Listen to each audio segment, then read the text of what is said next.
The opening immediately exposes a credibility gap, not through conflict, but through hesitation. John tries to introduce additional financial considerations, yet he walks into court without clean documentation. That's not just a mistake. It weakens his entire negotiating position. Peggy, have you submitted a new child support worksheet? Yes, I submitted two as since our initial hearing. One of the children has moved out. She took minimal belongings. All of her belongings are still at my home. She's still using my address for her vehicle and other things. And if this would have been settled with the first hearing, I wouldn't have had to submit two because I still would have had custody of both. So I've submitted both for you to look at, judge, and make a determination. I still have continued to pay for education expenses, clothing expenses, and everything for our oldest daughter, with her anticipated graduation date being May of 2026. Okay, and how old is she right now? She turned 18 in May, but she was held back a year in first grade, which we were married at the time and made that joint decision together. Okay. And then I updated the worksheets because JC reported 80,000 annual income and he's closer to 105. So even at the end of the call last time, he did not report accurate income. I'm sure if he's making over six figures, he was well aware of that.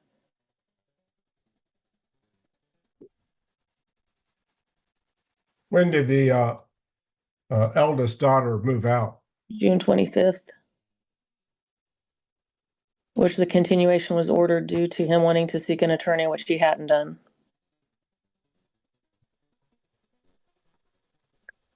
The reason I was seeking an attorney was for her being 18 and stuff, and then she moved out, so there is no reason for it now that it's been adjusted.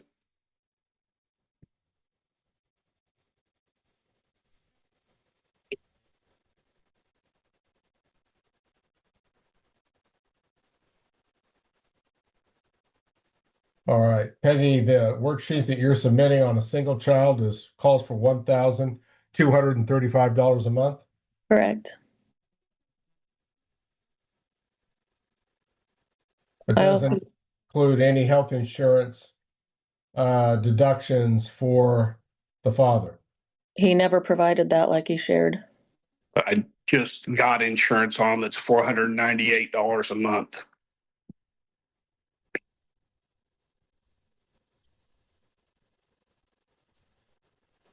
I do have them 100% of the time, Judge. I do have Rebecca 100% of the time. Her next visit is not scheduled with John.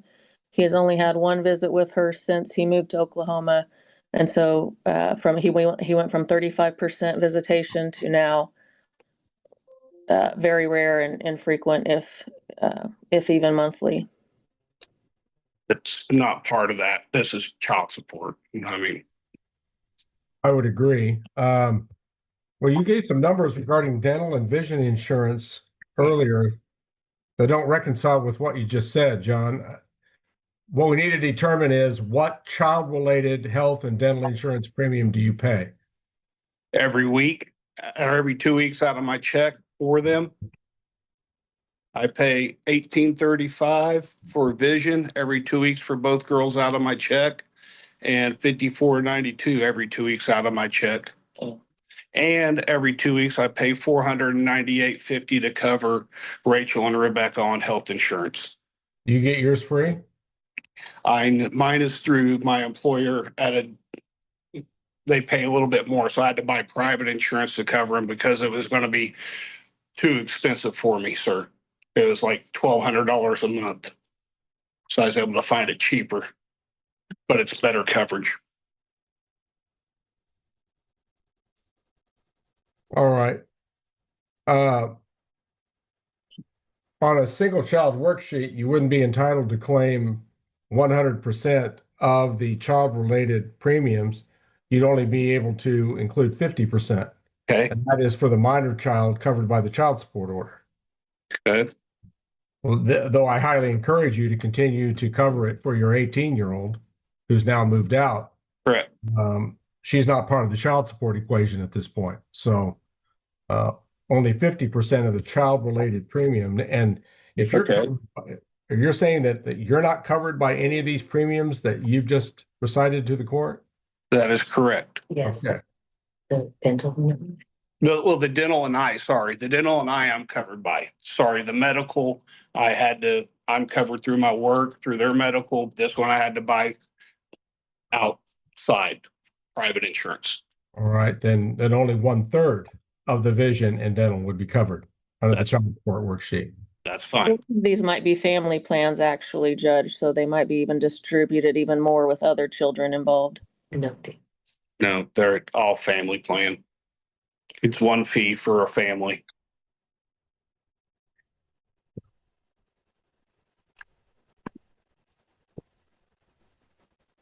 All right, well, you're certainly entitled to consideration on the worksheet for those premiums. The guidelines specifically call for that. But there's no other dispute regarding the numbers she used in her most recent worksheet? The tax credit, what's that? I haven't ever had a tax credit during the whole time I paid child support because she would never let me claim them because she would claim them.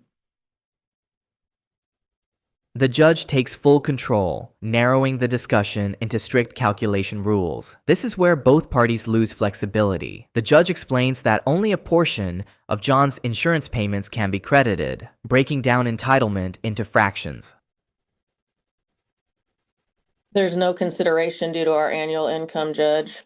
And she never gave me the option for her to do it 1 year and I do it 1 year or nothing. She just did it.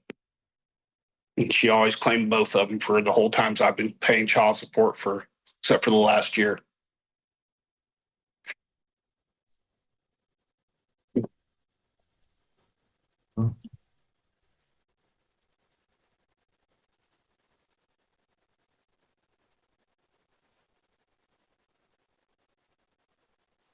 Was that part just, okay.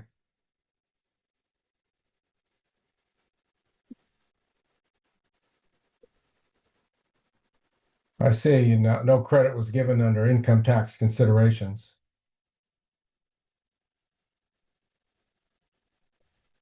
Generally speaking, if one parent claims the dependency benefits for the child each and every year, there's an adjustment given on child support, but that's not factored in here. So from what I understand from taxes as well, Judge, is that due to both of our annual incomes exceeding, there's nowhere on the taxes that they allow us to capture that because of our annual income. So I did not mark it. I marked it as a no. If we had a lower income, we would get a $2,000 credit.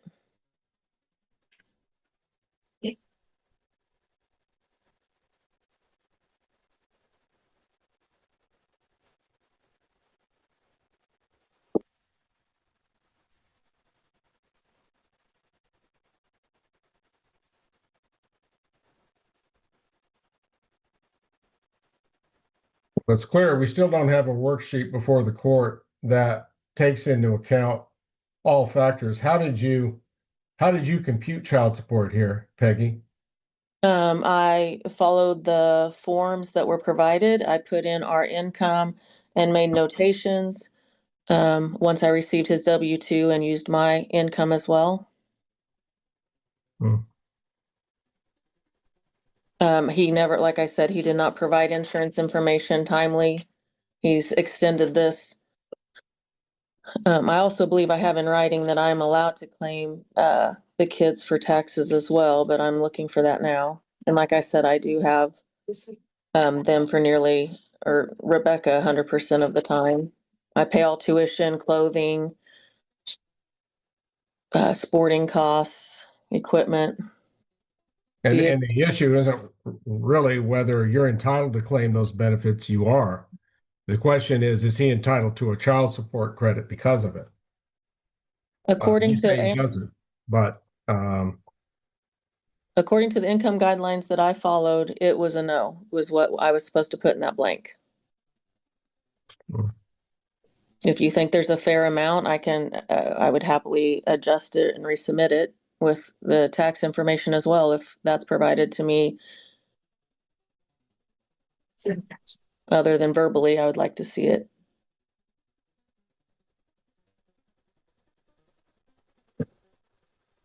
All right, John, let me review. I think you said that your annual premium for dental and vision was 1310 plus 477, That is correct, sir.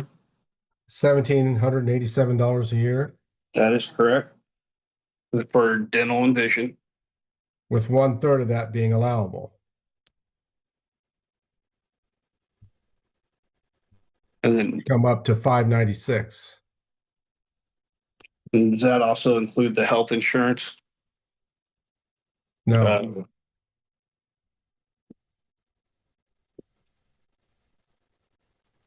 the monthly amount appears to be $50 a month on dental and vision.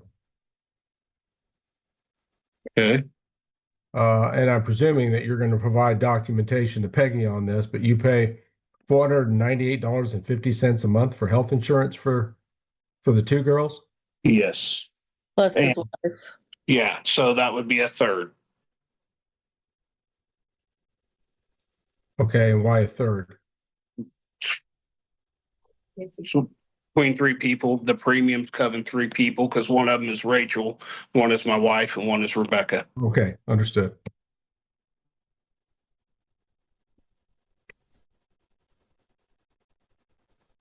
Was she covered by the vision and dental also? Who?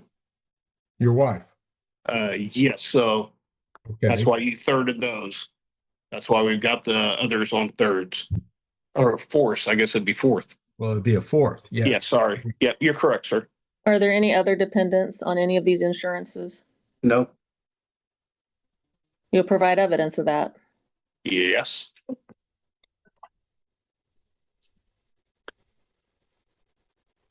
I can go right here to my Paycor and show you my dependents. I'll send it over. The financial breakdown reaches its most technical phase, and the judge essentially rebuilds the worksheet from scratch. Insurance premiums are divided, recalculated, and assigned exact monthly values tied to the remaining minor child. Medical probably is not. No, it's a different one. I'll have to get a different login for that. Well, Peggy will because it's, or Kelsey will, it's her policy. Looks like that the dental and vision monthly credit would be $37 a month for the remaining child. Okay.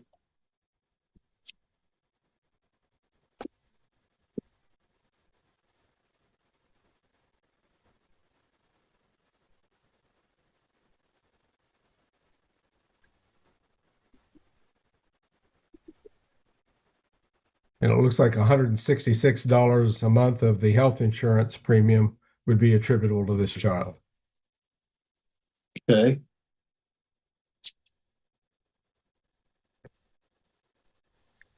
So the total insurance deductions or credit that'd be put in the appropriate line would be 203, That's okay. 166 plus 37. Yep. Since normally the computation is done after input into a computerized program, I'm not in any position to say that he's not entitled to an income tax considerations.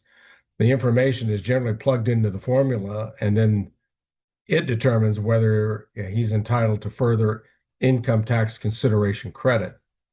Which it autofilled no.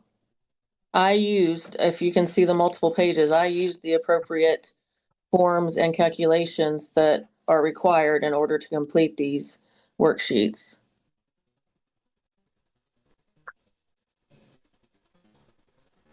There's about 8 pages there.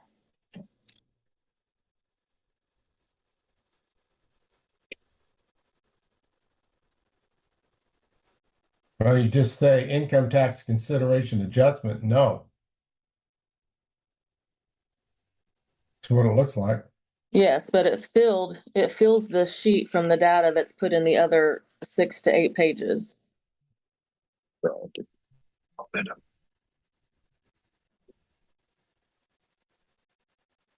All right. That appears to be the case. Court is not inclined to order further adjustment. But there still needs to be an adjustment to the worksheet to allow for the $203 a month premium credit that John is entitled to. I will correct it and send it to Mandy if that's acceptable. And as far as the order, are you going to draft the order? If that's what you need me to do, Yeah, well, you're the petitioning party. okay? And then this goes back to June 1 is what you stated from the last hearing. That's correct. Okay. June 1st.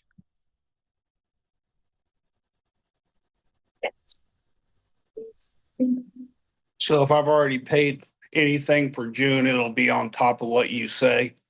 But it'll be the difference between what you paid Okay, for the previous order and what this new order determines. You'd okay. have to make up the difference for June. All right, thank you, Judge. All right, Peggy, I think you understand what you need to do. You need to draft an order which implements a new child support amount as of June 1st with an adjusted child support worksheet attached. Yes.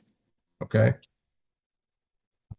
And since John participated, John, you may not agree with everything. That's not the point. But if the order that Peggy drafts and sends to you matches what I ordered, agree with it or not, then you should approve it. Yes, So sir. that it can get on file and we can get this matter settled. Okay, sir. Okay.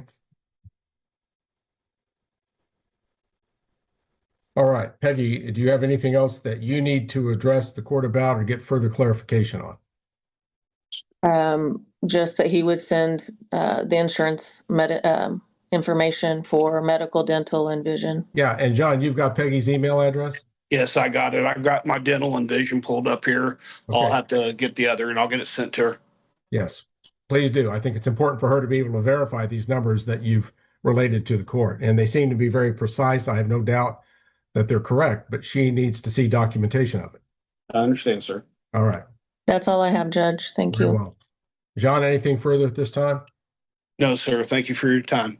Very well. Then the Hackett matter at this time will currently be in recess. The closing phase is procedural, but it carries strategic weight. Peggy is tasked with drafting the order, which gives her control over how the ruling is formalized, but only within strict boundaries. The judge makes it clear that agreement isn't required. Compliance is. John's role shifts from participant to reviewer, expected to approve if the draft matches the ruling, regardless of personal disagreement. The retroactive adjustment adds another layer of consequence, forcing immediate financial reconciliation rather than gradual change. This ensures the ruling has impact beyond the courtroom. The final instruction about documentation reinforces the core theme of the entire hearing. Proof matters more than claims. By the end, the conflict isn't emotionally resolved, but legally contained. The system doesn't aim for satisfaction. It aims for closure through enforceable structure.